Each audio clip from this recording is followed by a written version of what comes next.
It is 2 p.m. I'm sitting in a cafe in Hanoi, Vietnam, sipping coffee, reading poetry, and I am the epitome of what it means to be lonely. A stranger walks in, brushes by me. My face lifts involuntarily. He is the puppet master, I the marionette. I move after him. He smells just like you. He's wearing your scent, carrying your memory. How dare he bring you here when I have spent so much time putting distance between us? Ex-lovers, like ghosts, will find you on days you pretend most they do not exist. He exits. I follow. He is the puppet master, I the marionette. This is what I did whenever you left. Wherever you'd go, I would follow. I follow him into the downtown streets of Hanoi. And after a short while, it dawns on me, I am essentially accidentally stalking a stranger. This is the lowest I've stooped, the most I've ever missed you. He turns around and looks at me. And for a moment, I think about running, but then I know it will make me look more guilty, so instead I just stand there, like a marionette without a guiding hand. He says, "Can I help you?"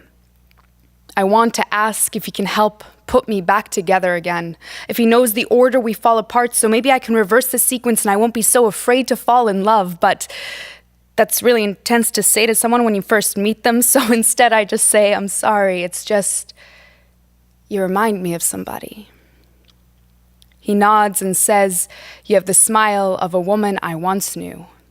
I wonder how long he's been trying to cut the strings from her too.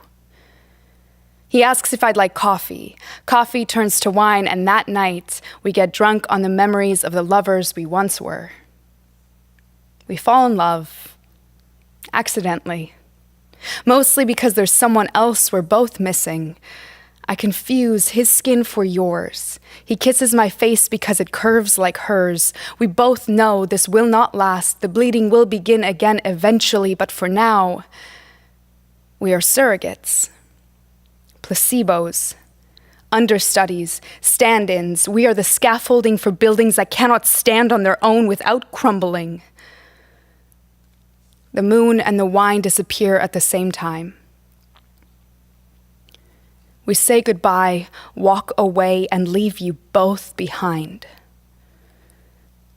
Sometimes I wonder if I had to go all the way to Vietnam just to let you go. And how far we go just to hold on. 2 months later, I'm sitting in a cafe in Thailand.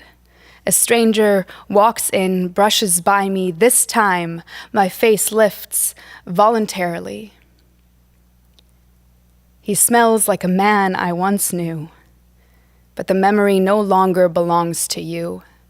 It now belongs to a man I met in Vietnam who told me I could cut the strings and still walk.